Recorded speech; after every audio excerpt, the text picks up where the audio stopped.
আরে মা বাবার কথা মতো যে জন চলে না, বলুন মা বাবার কথা মতো যে জন চলে না, আল্লাহ নবীজির দয়া তারা পাবি না। হাইরে আল্লাহ। এক ছেলে তার শাশুড়ি বেড়াইতে আইছে, তো বাজার থেকে সবচেয়ে বড় রুই মাছটা আনছে, যেহেতু শাশুড়ি আইছে সবচেয়ে বড় রুই মাছটা। বিবি সাহেবা তো মাছ কাটতেছে, ছেলের মা বলতেছে, বৌমা এত বড় রুই মাছ তো সে কোনোদিন আনে না, এই রুই মাছের মাথাটা কিন্তু আমারে দিস। আচ্ছা ছেলে যদি বড় মাছ আনে, মা মাছ খাওয়ার দাবি আছে না? ছেলের জন্য কি মা কষ্ট করে নাই? ছেলের প্রস্রাব পায়খানা কি মা পরিষ্কার করে নাই? মা করছিল না শাশুড়ি করছে? আচ্ছা এই যে বারবার বলতেছে বৌমা শুনছস, এই রৌ মাছের মাথাটা কিন্তু আমারে দিবি, এত বড় মাছ তো সেই জীবনে কোনোদিন আনে না। আচ্ছা যে বউ বলুন নিজের মারে থুইয়া স্বামীর মারে মাথাটা দিতে কি তার মন চায়? সে তো তাকায় রয়েছে নিজের মারে দিব, অন স্বামীর মা চাইতেছে, অন চিন্তা করে গেছে কি করি কিন্তু কোনো কথা কয় না। আবার যখন বলছে বউ গো কইছিলাম যে খেয়াল রাখিস, কিন্তু এই কথাটাই সে ছেলে শুনছে। মা তো চলে গেছে, ছেলে জিগায় বারবার বিবির কাছে, বিবি আমার মা খালি কি কইছিল? কইছিলাম যে খেয়াল রাখিস, কি কইছিল? বিবি কয় তোমার মা যেই কথা বলছে, তোমার মা এই কথা কারো কাছে বলা যাবে না, এমন জঘন্য এক কথা বলছে। আচ্ছা বলুন মা কি আসলে জঘন্য কথা বলছিল? মা কি এর কথা বলছিল? কিন্তু বিবি সব কথাটারে পাল্টা এলাইছে।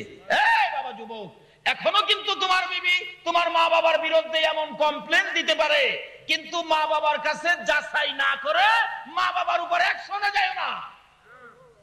এখন তো যেটা কইবো অ্যাকশনে চলে যায় বাঙালি।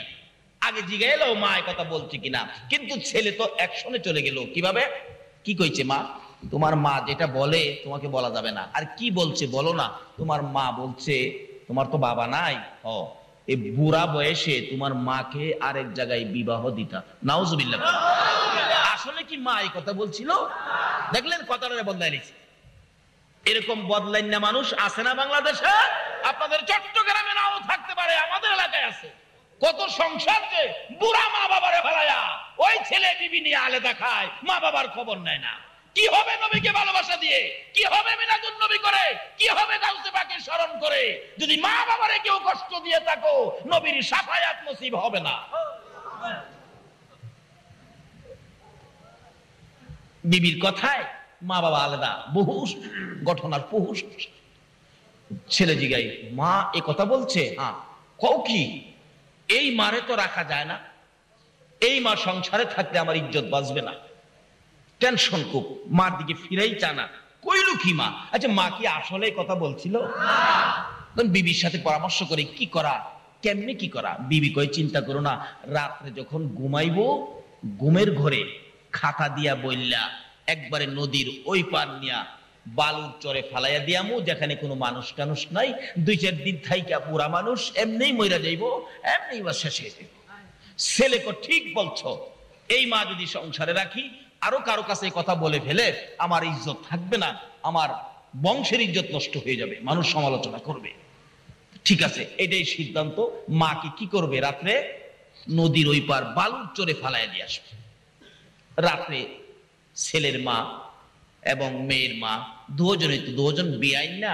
আপনারা কি কন? এদেরকে কি কন? বেআইন না? বেআইন তো, দুই বেআইন তো বিছানায় বসে বসে কথা বলতেছে। কি কথা, মজার মজার কথা। কথা বলতে বলতে রাত্র যখন বেশি হয়ে গেছে, মেয়ের মা ওই ছেলের মার বিছানার মধ্যেই শুইয়া ঘুমায় গেছে।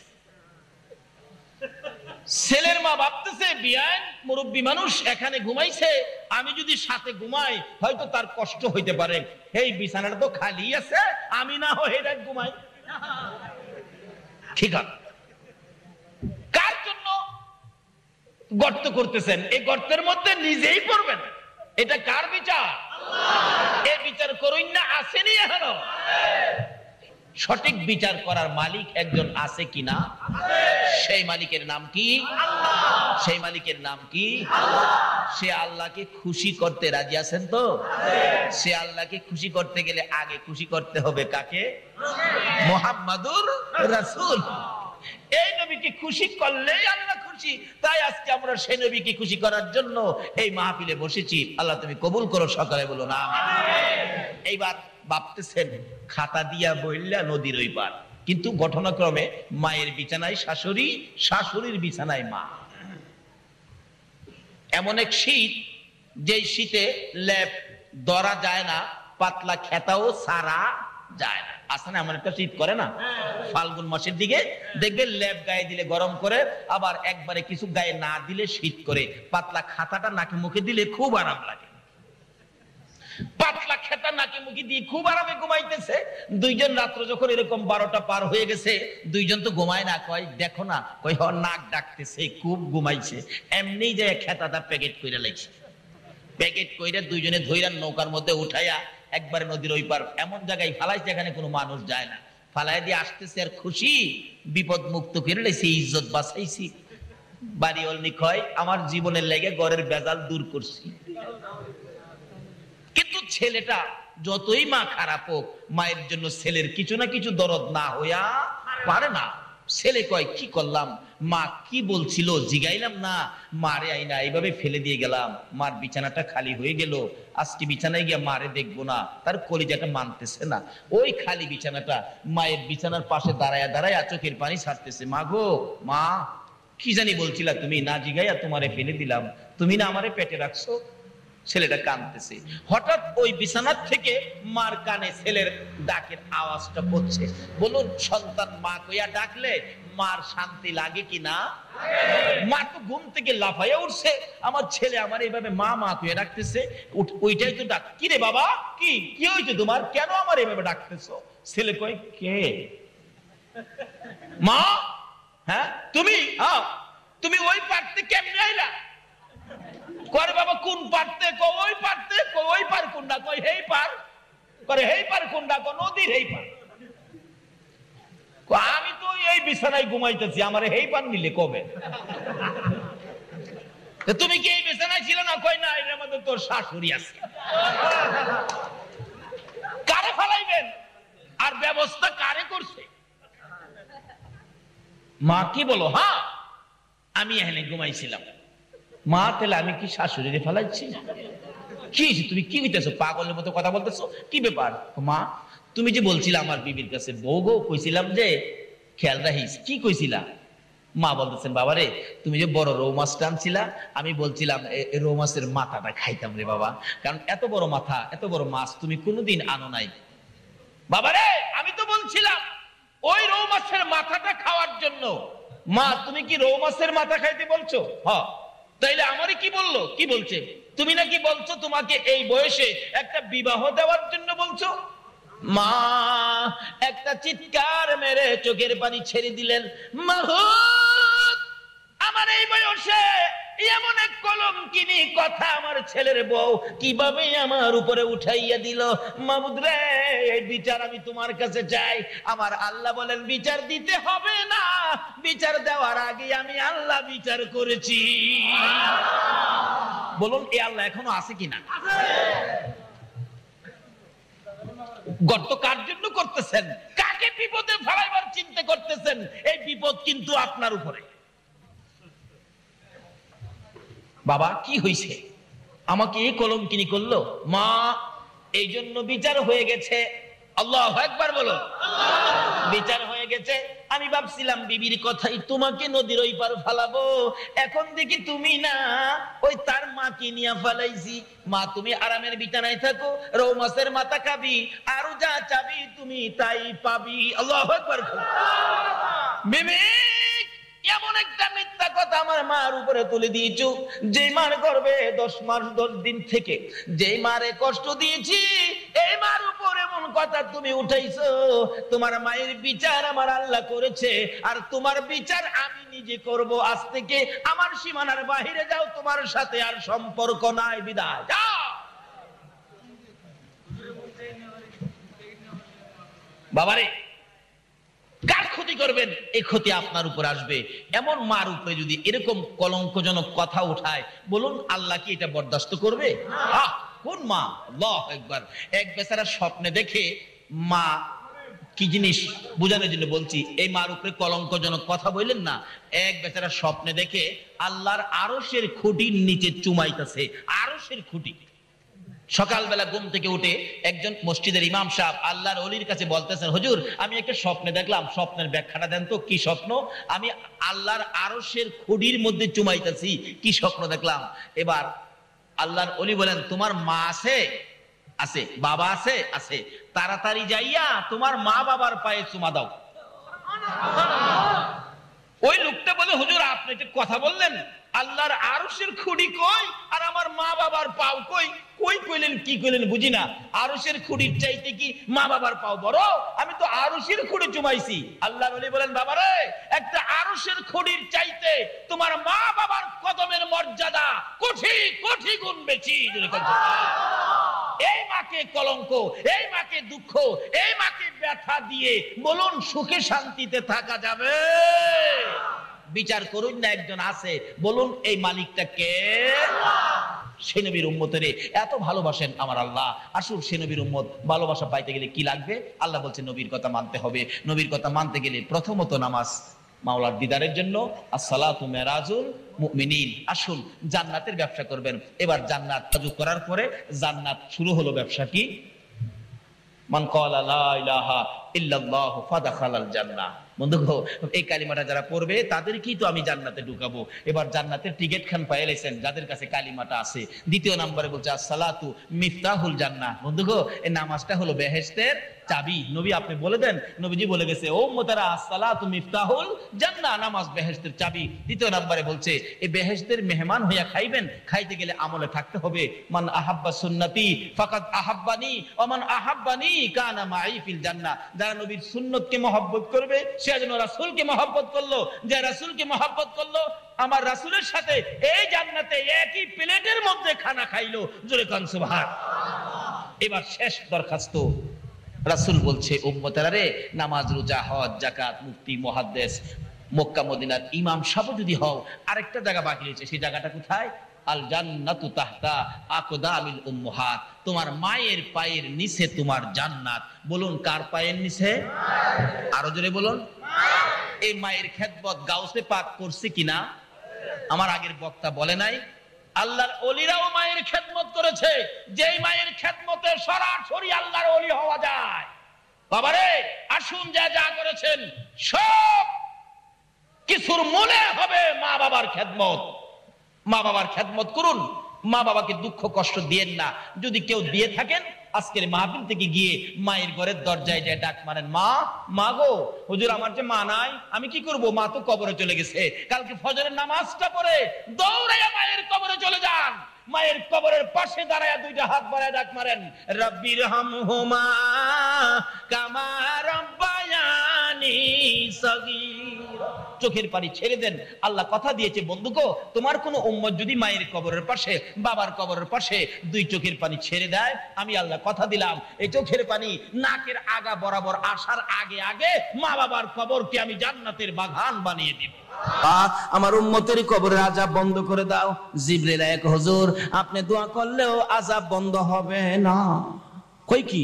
রাসূলের দোয়ায় আযাব বন্ধ হবে না? কেন বন্ধ হবে না হুজুর? বন্ধ হবে না কেন রে জিবরাইল? আমি তো আমার সাহাবীদেরকে নিয়ে দোয়া করতেছি। জিবরাইল বলে, হুজুর শুধু সাহাবী কেন, 1,24,000 পয়গাম্বর সহ যদি দোয়া করেন আপনি সকল পয়গাম্বরের নেতা হইয়া, তারপরও আজকে দোয়া কবুল হবে না। আরে জিবরাইল, কেন কবুল হবে না? হুজুর আপনার এই উম্মত তার মায়ের কলিজায় আগুন দিয়া কবরে শুইছে, যতক্ষণ পর্যন্ত তার মা তাকে ক্ষমা না দিবে গো, ততক্ষণ পর্যন্ত রাসূলের দোয়াও কবুল হবে না।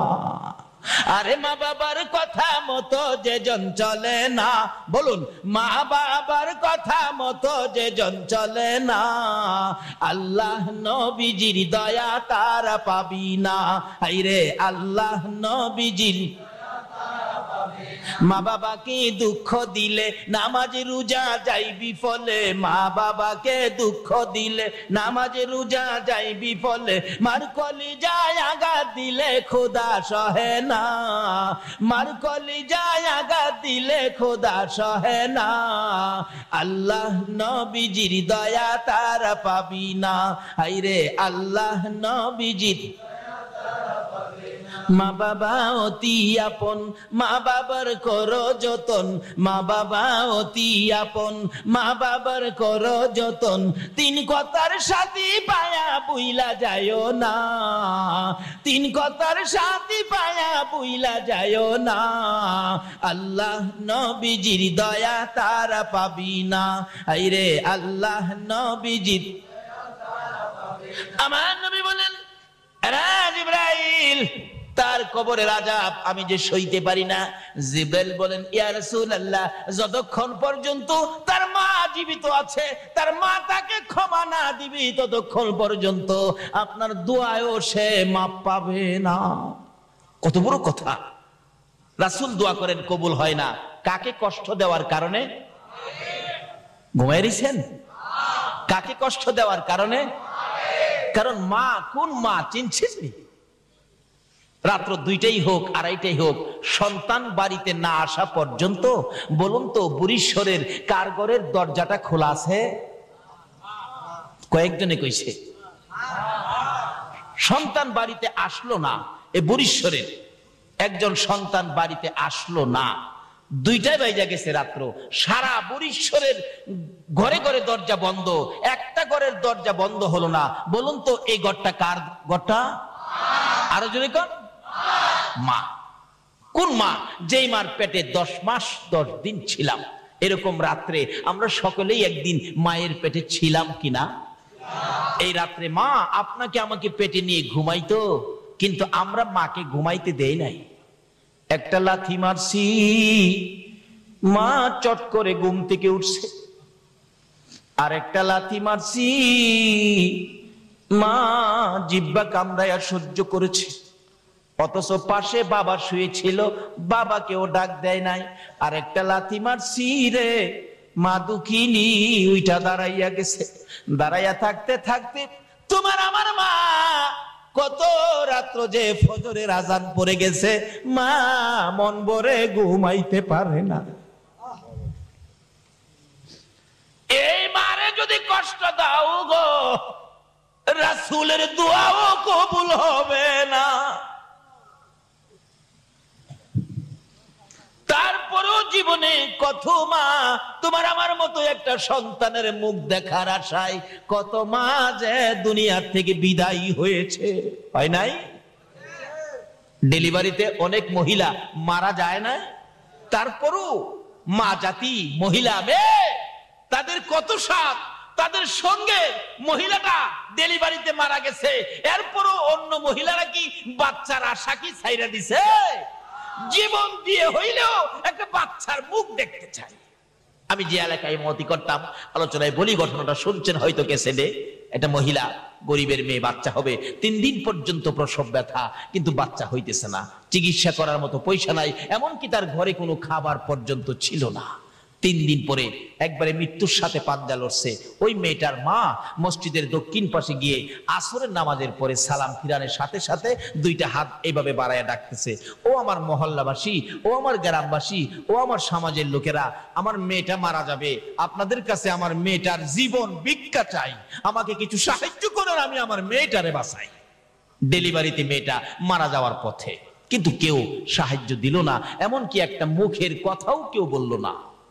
মাগরিবের পরে সালাম ফিরাইয়া মোনাজাত পড়ি নাই, বললাম আপনাদের সমাজের মহিলাটা এত বিপদে পড়ে, তার মেয়েটা মারা যাবে, আপনাদের কাছে সাহায্যের হাত বাড়াইলো, অথচ আল্লাহ বলছে কোন অসহায় ব্যক্তি এইভাবে হাত বাড়াইয়া বিপদে পড়ে আল্লাহর রাস্তায় হাত বাড়াইলে আল্লাহ বলছেন এই হাতের নিচে দিয়ে আমি আল্লাহর কুদরতি হাতটা বাড়াইয়া রাখি। এই হাতটা খালি দিলেন আমার আল্লাহর আরশ পর্যন্ত কাঁপতেছে। করলেন কি আপনারা?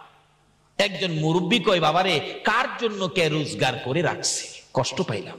বললাম ঠিক আছে, আমি ইমাম সাহেব, আমি মহল্লায় বাইরুমু, দেখি কেউ নিয়ে আমার হাতে দেয়। এই মহিলাটার পক্ষ থেকে মাগরিবের পর থেকে এশারের আজানের আগ পর্যন্ত বাহির হলাম। আমার সাথে কেউ যাবেন? একজন হাই স্কুলের শিক্ষক, উনি এখনো বেঁচে আছেন। বললেন হুজুর আমি যাব। দুইজনে মিলে 750 টাকা 35 কেজি চাউল উঠাইলাম, উঠাইয়া পাঠাইলাম একটা ছাত্র দিয়ে, তার বাড়িতে দিয়ে আসো, আর সকাল সকাল যেন হসপিটালে পাঠাই, সরকারি হসপিটালে চিকিৎসার জন্য। টাকা যা লাগে আমি ইমাম সাহেব ব্যবস্থা করব। এবার পাঠানোর পর মেয়ের মা একটা বড় করে শ্বাস ফেলায় বললেন, আল্লাহ, আমার মেয়েটাকে বুঝি বাঁচাইতে পারবো? সকালবেলা হসপিটালে নিয়ে গেলেন। আমি মক্তব ছুটি দিয়ে হসপিটালে গেলাম, কারণ মক্তব ছুটি না দিয়া গেলে তো বুঝেন ওই ইমাম সাহেবের তো কইতে মুহ গালো লাগে না, মুহদা যাই তাই দেখবেন কইলে ইমাম সাহেবের। বাবারে, ইমাম সাহেব আলেম, নাইবে নবী আলেমকে মুখে যা আসে তা বলবেন না। এই নাইবে নবী আলেমকে একটা কথা যদি আপনি কটু বলেন, এই কথাটা আমার রাসূলের গায়ে যায় লাগবে। একজন নাইবে নবী আলেম রাস্তা দিয়ে হাইটা গেলে হাঁটার বরকতে 40 দিনের জন্য কবরের আযাব বন্ধ হয়ে যায়। বলে হুজুর, নাইবে নবী আলেমরাও যে ভুল করলে তার বিচার হবে হাসরের দিন, কিন্তু আপনি বিচার করতে পারবেন না। নাইবে নবীর বিচার আল্লাহ করবে, আপনার আমার সামনে করবে না, নূরের পর্দা টানাবে। আলেমের বিচার যেহেতু তারা নাইবে নবী আলেম অন্যায় করলে বিচার হবে হাসরের দিন, সাধারণ মানুষের সামনে হবে না, নূরের পর্দা টানায়া পর্দার ভিতরে বিচার করবে। পর্দার ভিতরে কেউ যেমন না দেখে, পর্দার ভিতরে আর কি এর বিচার করবো? ওই আমার নবীর ওয়ারেস তারা কেড়ে অন্যায় করছিলে, যা দেখিয়া সুবহানাল্লাহ। পর্দার ভিতরে নেওয়ার কারণে এটাই তো আমার মন কয় এই বিচার ওই করবো আর কি, কেন? যেহেতু নাইবে নবী। কাজে আমরা সাধারণ মানুষ, তাদেরকে কটু কথা বলা উচিত হবে না, কারণ অনেকে না বুঝাও বলে ফেলে। এই জন্য মক্তব ছুটি দিয়ে গেলাম যাতে কেউ কিছু কইতে না পারে। যাইয়া দেখি ডাক্তার সাহেব দাঁড়াইয়া রইছে, তার মেয়েটার মা বাবা দুইজন দাঁড়াইয়া রইছে। ডাক্তার সাহেবের সাথে কথা বলতেছে। জিজ্ঞেস বললাম, ডাক্তার সাহেব রুগীটার খবর কি? ডাক্তার বললেন, হুজুর রুগী কি আপনার?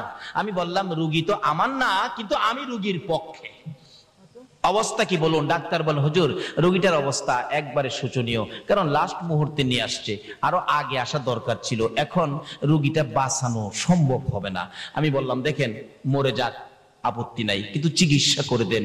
চিকিৎসা ব্যতীত যদি মেয়েটা মরে যায় তা তার মা বাবার কলিজায় আজীবন একটা দুঃখ থাকবে, চিকিৎসার অভাবে আমার মেয়েটা মারা গেছে, চিকিৎসা করেন যাতে দুঃখ না থাকে, টাকা যা লাগে আমি দেখব। ডাক্তার বলেন, তাহলে চিকিৎসা করে দেখতে পারি, দুইজন বাঁচাইতে পারবো না, একজন বাঁচাইতে পারি কিনা। বাচ্চাটা বাঁচাইতে গেলে মা মারা যাবে, মা মারা গেলে মা বাঁচাইতে গেলে বাচ্চা মারা যাবে। আপনারা এখন ডিসিশন দেন আমি কোনটা বাঁচাবো। আচ্ছা বলুন তো, মেয়ের মা বাবা কার কথা বলবে? মেয়ের কথা, যেহেতু মেয়ে তাদের সন্তান। ডাক্তার সাহেব বাচ্চাটা মেরে ফেলুন, আমার মেয়েটাকে বাঁচাইয়া দেন। তখনও মেয়েটা জ্ঞান হারা ছিল। মা বাবা যখন বলেছে বাচ্চাটা মেরে ফেলুন, আমার মেয়েটাকে বাঁচাইয়া দেন, আল্লাহ সাক্ষী, তখন দেখলাম ওই জ্ঞান হারা মেয়েটা দুইটা চোখ খুলছে, জর্জর করে পানি ছেড়ে দিয়েছে, ঠোঁট দুইটা নাড়াইয়া কথা বলতে চাচ্ছে, কথা বলতে পারতেছে না। ডাক্তার বলেন, মেয়েটা যেন কি বলবেন শুনি। মুখের কাছে কানটা নিলে ডাকতেছে, ডাক্তার রে, এ সন্তান মারবি, মারিস না, 10 মাস 10টা দিন কষ্ট করেছি। ডাক্তার, প্রসব ব্যথার যন্ত্রণায় যদি তোমার মা তোমাকে মেরে ফেলতো, তুমি কি ডাক্তার হতে পারতা? ডাক্তার নিজেও ছিলেন মা ভক্ত মানুষ, না তা তো পারতাম না। ডাক্তার গো, কত কষ্ট করেছি জীবনে, কত রাত্র না ঘুমাইয়া কাটাইছি।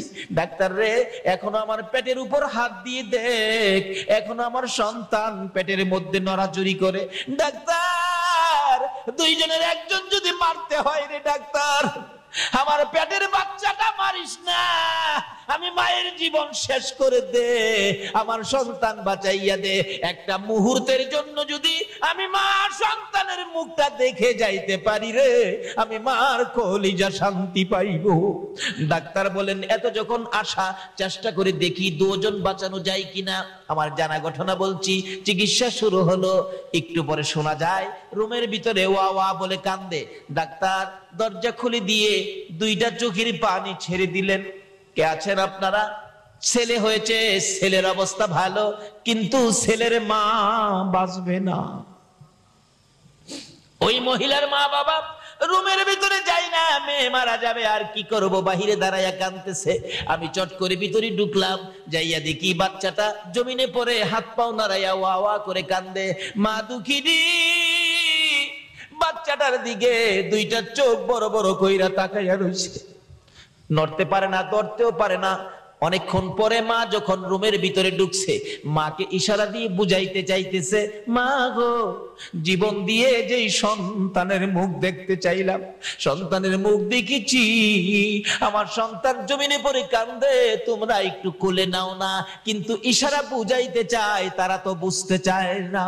অবশেষে দুইটা হাত নড়াচড়ি করে বুঝাইতেছে, মা, যেই সন্তানের জন্য জীবন দিতে যাচ্ছি গো, আমার সন্তানটা কিছুক্ষণের জন্য দাও নাই আমার বুকে উঠাইয়া।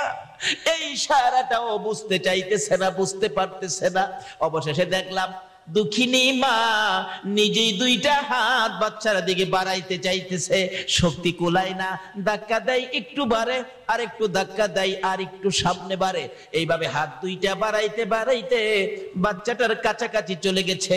আর একটু যদি বাড়তো, বাচ্চার গায়ে লাগতো, মা কলিজা শান্তি পাইতো। বাচ্চাটার কাছাকাছি হাতটা পড়ে আছে, মা দরদি বাচ্চার দিকে তাকাই আছে। এইভাবে তাকাইয়া থাকতে থাকতে রে মা দরদি বিদায় হইয়া যায়। আমার নবী বলেছে, উম্মতরা রে, এই মারে যারা কষ্ট দিবি রে, আমি নবীর শাফায়াত নসিব হবে না। বাবারা, কবরে যাবেন, এই মার সাথে ব্যবহার কি করেছেন এটা আগে পরিষ্কার করেন। রাসূল বলেন, আমি তো ডাকতেছি জিবরাইল, এই আযাব আমি উপস্থিত থাকতে আমি সহ্য করব কিভাবে? জিবরাইল বল, হুজুর, তার মার কাছে ক্ষমা না পাওয়া পর্যন্ত আল্লাহ তাকে মাপ দিবে না, আপনি রাসূলের দোয়াও কবুল হবে না। রাসূল বলেন, তার মা কোথায়? ঠিকানা দিলে যে ডাকতেছে, মা, আপনার ছেলেটা মারা গেছে? জি হুজুর, মারা গেছে। আপনার ছেলের কবরে তো আযাব চলছে। মা বলেন, হুজুর, আযাব হইতাছে?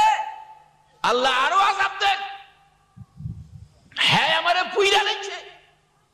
মারে কষ্ট দেওয়ার মানুষ আছে না বাংলাদেশে? হ্যাঁ, আমারে পুইরা লাইছে হুজুর। রাসূল বলেন, মাকে তো না দেখাইলে মা মায়া হবে না। রাসূল বলতেছেন, মা, আপনি একটু আসেন, আপনার ছেলের অবস্থা দেখা যান।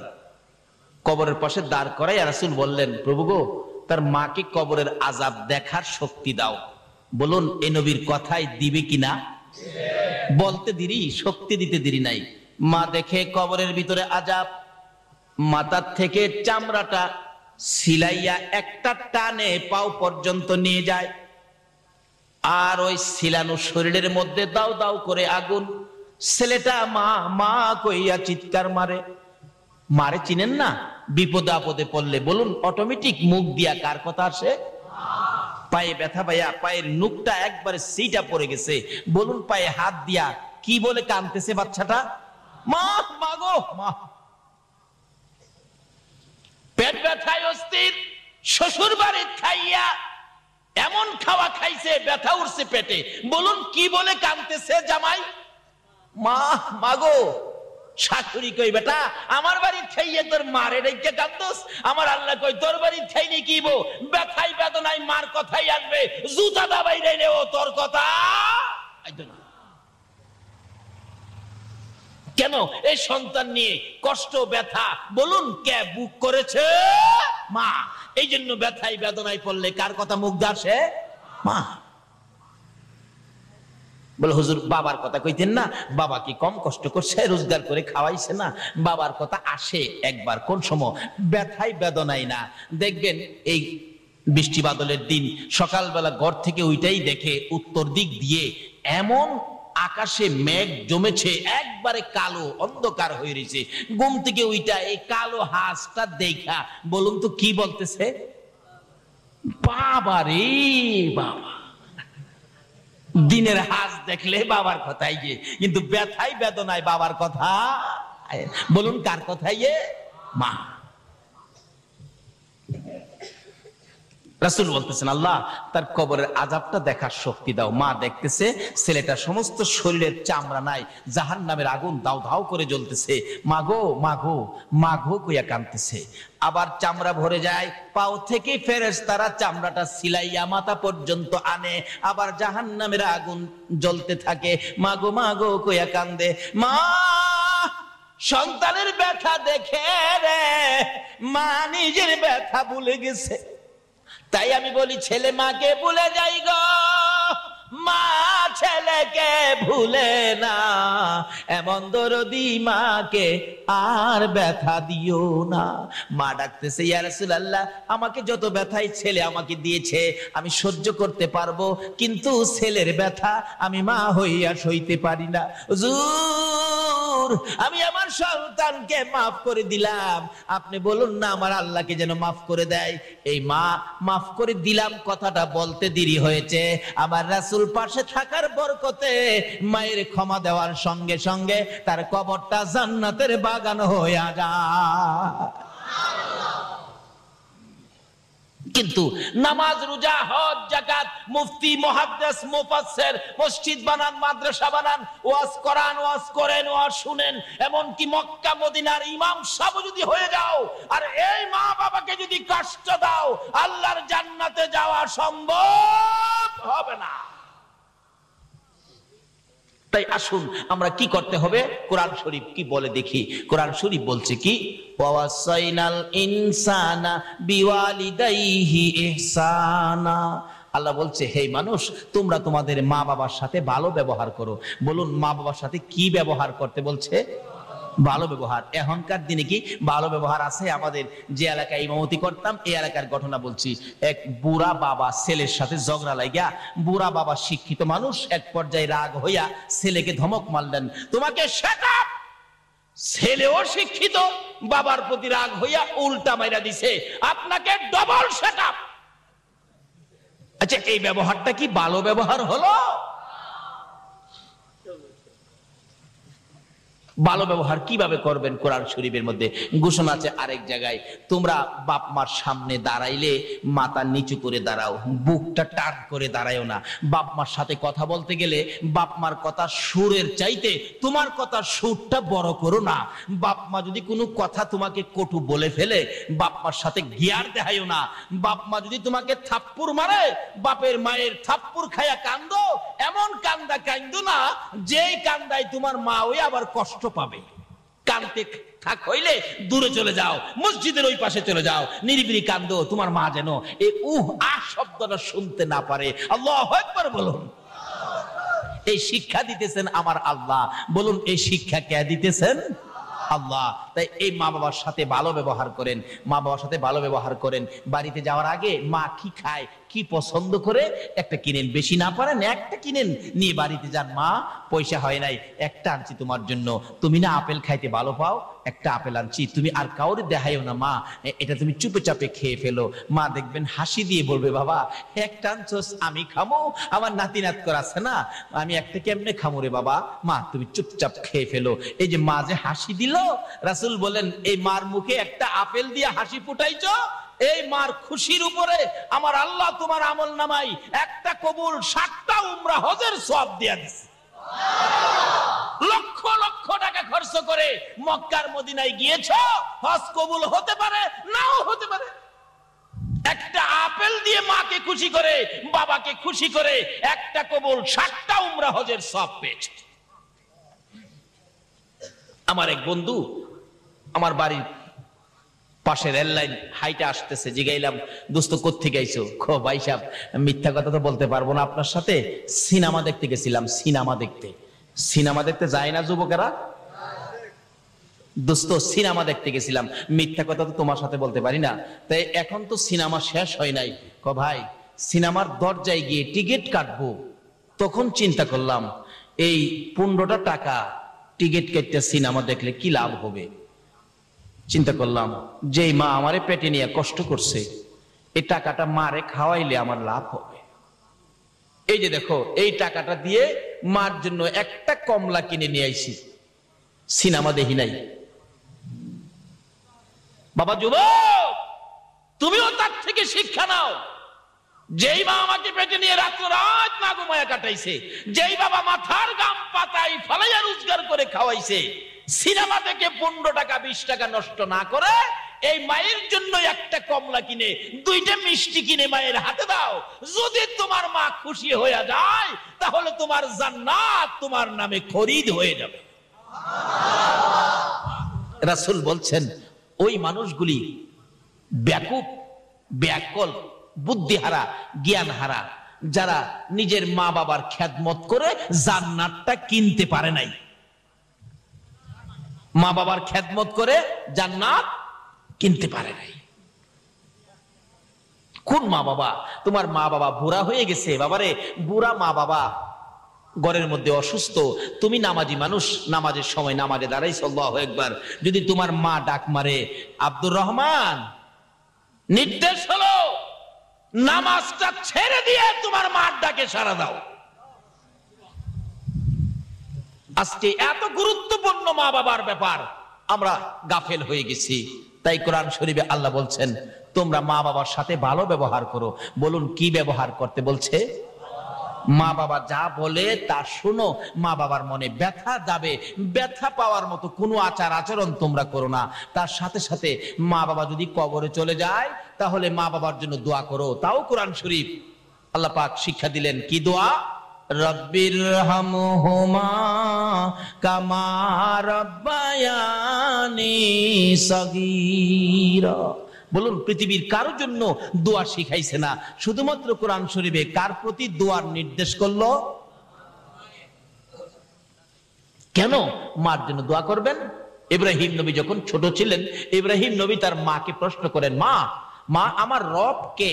ইব্রাহিম নবী মাকে প্রশ্ন করে, মা আমার রব কে? ইব্রাহিম নবীর মা বলেন, বাবারে তোমার রব তো আমি। আচ্ছা কন্ত মা কি আবার রব হইতে পারে? কিন্তু আসলে এক কিসিমের রব মাকেও বলা যাবে। কেন? রব শব্দের অর্থ হলো লালন পালনকারী। আচ্ছা মা একদিন ছোটকালে আমাদেরকে লালন পালনের দায়িত্ব নিছে কিনা বলুন তো? যেইভাবে কষ্ট করে লালন পালন করছে মা, হাই হাই হাই, রাত্রের বেলা ঘুমাইছি, শীতের রাত্র, দেখবেন মা একটু পরে পরে বাচ্চার নিচে হাত দেয়, বাচ্চা নি প্রস্রাব করছে, বাবাই গেলাম জানেই না, মা হাত দিছে প্রস্রাব, ঘুমের থেকে খাতা বদলাইছে, আবার একটু পরে হাত দিছে প্রস্রাব, আবার খাতা বদলাইছে, আবার হাত দিয়া দেহে প্রস্রাব, খাতায় হাত দিয়া দেহে খাতা নাই। অবশেষে মা টান দিয়া নিজে যে শুকনা জায়গাটাই ছিল এই শুকনা জায়গাটাই বাচ্চাটারে শোয়া মা দরদি ওই বিজা জায়গাটাই শুইছে, আবার হাত দিয়ে দেহে প্রস্রাব। এখন আর কি করবে? বাচ্চাটাকে বুকে লইয়া নিজের কাপড় দিয়ে পেঁচাইয়া ধরে মা বিজার মধ্যে শুয়েছেন, প্রস্রাব শুকনা কাপড়টাই না, কাপড় ভিজে গেছে, ঠান্ডায় থরথর করে মা কাঁপতেছে। বাবার ঘুম ভেঙে গেছে, তোমার কি হলো, এইভাবে কাঁপতেছো কেন? স্বামী 5টা খাতা বদলাইলাম, খাতা নাই, সন্তান প্রস্রাব করে দিয়েছে, শুকনা জায়গা নাই, আমি মা বিজা জায়গায় শুয়েছি, বাবারে বুকে রেখেছি, বাবার যাতে কষ্ট না হয় গো স্বামী, আমি তো ঠান্ডায় শীতে কাঁপতেছি, বাচ্চারে কষ্ট দেই না। আল্লাহু আকবার। স্বামী পাশে বসে বসে থাকে, বিবি রে, ও বিবি, সন্তানকে সুখে রাখতে যাইয়া এইভাবে কষ্ট করো, থরথর করে কাঁপতেছো।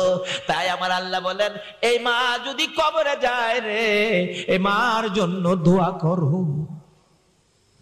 7-8 জন বাচ্চা যে মার, এই মা লালন পালন করতে কষ্ট হইতেছে কিনা বলুন তো?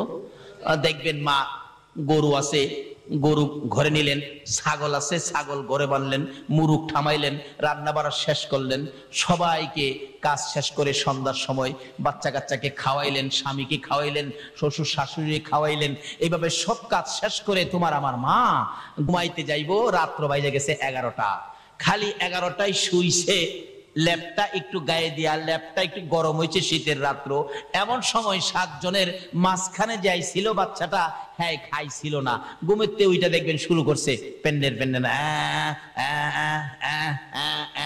মা কয় কি হয়েছে তোর? কোনো কথা কয় না, খালি আসে না বাচ্চা এরকম করে না, আধা ঘন্টা পর্যন্ত কাঁদছে, কোনো কথা কয় না। আরে কেন কাঁদতাছস আধা ঘন্টা পর্যন্ত? কয় আমি যে ভাত খাইছি না, তুমি জানো না?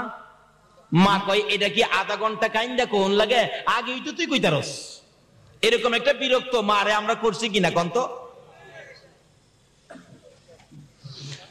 বাবাই কয় হেয়ার পেন পেনে আর সহ্য হয় না, গলার চিপটা মাইরা বাইরে ফেলাই দে। আচ্ছা কোন মা কি মাইরা ফেলাই দিছিন? মা কয় তুমি ঘুমাও।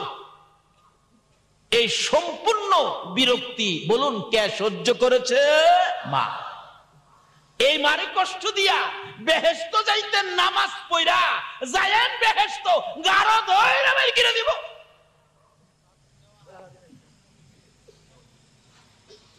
বাবারা ভাইরা, আমি কি কথাগুলো বুঝাইতে পারতেছি? আল্লাহ তুমি সকলকে বুঝার তৌফিক দাও, সকলে বলুন আমিন। মা আধা ঘন্টা পরে এরে আইনা ভাত দিছে, ভাত নিয়ে বইসা খাইতেছে, আরেকটাই ডাক মারছে, মা কি? আমি হাগুম। এরকম কয় না? হাগুম হাগুম। আমরাও ছোটবেলা বলছি, গ্রাম দেশে থাকছি, হাগা দলে রাইতে ডাকতাম, আব্বা হাগুম। আব্বা কয় হাগবি? হা। হাগুম হাগবি? বাবাই ওঠে না। অবশেষে কি করবো, একটা কথা আছে, হাগা দললে বলে বাঘার ভয় থাকে না, হাগা দললে বাঘের ভয়। কি করবো, দরজাটা খুইলা দৌড় দিয়া উঠানের কিনারে গিয়ে হাঁক দিয়ে বয়ে গেছি, ছোটবেলা আর কি। এমন সময় শোনা যায় বাড়ির পাশেই শিয়াল ডাকতেছে, ও হাই হাই হাই, কি বিপদ রে, পাশে শিয়াল। বাবাই ঘরে থেকে কয়, ভয় পাইস না, আমি চায়ে রয়েছি। আচ্ছা ঘরের ভিতরে থেকে বলে চায়ে রয়েছে, ওহনো বাইরে না। একটু পরে দেখি আরেকজন দৌড় দিয়া বাহির হইয়া একবারে মাথার পাশে খাড়িয়ে রয়েছে। বলুন তো উনি কে? আরো জোরে বলুন কে? এই মার পায়ের তলে জান্নাত, রাসূল কইছে। মা গিয়া কইতেছে, তুমি ঘরে থেকে কও ছাইরিছো শিয়াল কাছে, আমার বাবার কাছে ঘরে থেকে কও ছাইরিছো। বাবা আইতে রাজি না, মা গেলাম সামনে। কি বলেন ঠিক কি না? আরেক বেচারা কইতেছে, বাবা আমি হাগুম। বাবা কয় হাগবি? কহ। বাবা আমি হাগুম। কয় হাগবি? কহ। বাবা আমি হাগুম। কয় হাগবি? কহ। হাগুম কুম্বালা হাইগা দিছি ওই। বাবাই খালি কয় হাগুম উঠবি উঠ, বাবাই তোর উড়ে না। এরপরে কয় হাগুম কুম্বালা হাইগা দিছি ওই। অহন ভালো হইছে না? মা হাগুম হাগবি, এটারে বাদ দিয়া এটারে লইয়া উঠানের কিনারে। আধা ঘন্টা পর্যন্ত শীতের রাত্র, হ্যাঁ হাত দেবো গান গা টুন টুন টুন টুন। মাইজি গাই খিরে গান গাছ হাগা হইছে? কই হইলে তো আমি কমু, তোমার কোন লাগবো? 1 ঘন্টা গেছে, কই মা কোন রকম হইছে। মা সুচু করাইছে, পানি পরিষ্কার করাইছে, এবার পায়খানা পরিষ্কার করে ধুইয়া মুইসা কুলে নিয়া বিছানায় শুয়া মা খালি খালি শুইছে, এমনি আরেকটাই চিৎকার মারছে, মা আমি তো প্রস্রাব করে দিছি। এরকম হয়েছে কিনা শুরুর সময়? বলুন এই বিরক্তিগুলি কে সহ্য করেছে? এই সম্পূর্ণ কাজ কে করেছে? তাই এই মার খেদমত করুন, মা বাবা কবরে থাকলে দোয়া করুন। কেন? এই মা বাবার পায়ের নিচে হবে আমাদের জান্নাত। এইভাবে 3টা-4টারে মা শুয়াইছে, এবার আরেকটাই ডাক মারছে, মা কি আমার ঘুম ভাঙ্গা গেছে, আমার ঘুমও ধরে না, আমারে কোলে লইছে, কুলো বাইরে যা, ঘরের বাইরে যাইতো, বাইরে গেছে। মা ডাকতেছে, বাবারে আমার শীত করে, চাদরটা নিয়ে আসি। কয় না চাদর আনতে পারবি না, এই শীতের মধ্যে। মা দেখলেন সন্ধ্যার থেকে নিয়ে এই বাচ্চাকে লালন পালন করতে যায়া এইভাবে বাচ্চা কোলে নিয়ে ঘুম পাড়াইতে গেলে ঘুমও তো আর আসে না। হঠাৎ শোনা যায় মসজিদে আজান পড়ে গেছে, আসসালাতু খায়রুম মিনান নাওম। মা এইভাবে বাচ্চাদের লালন পালনের দায়িত্ব নিয়ে গো কত রাত্র মা না ঘুমাইয়া কাটাইছে। তাই মাকেও এক কিসিমের রব বলা যায়। তাই দোয়ার মধ্যে আসছে, রব্বির হামহুমা কামা রব্বায়ানি সগীরা। এক কিসিমের রব মাকেও বলা যাবে। আজকে সেই মার সাথে যদি বেঈমানি করো গো, আমার নবীর শাফায়াত নসিব হবে না, আমার আল্লাহর মায়া দয়া তুমি পাইবা না। মার সাথে ভালো ব্যবহার, মা কবর থাকলে দোয়া, আর মা যদি দুনিয়ায় থাকে মাকে খুশি করো। রাসূল বলছেন, যার বাবা জীবিত তার বেহেশতের একটা দরজা খোলা আছে, যার মাও জীবিত তার বেহেশতের 2টা দরজা খোলা আছে। আল্লাহু আকবার বলুন। এক ছেলে স্বপ্নে দেখে আল্লাহর আরশের খুঁটির মধ্যে চুমা দিতেছে।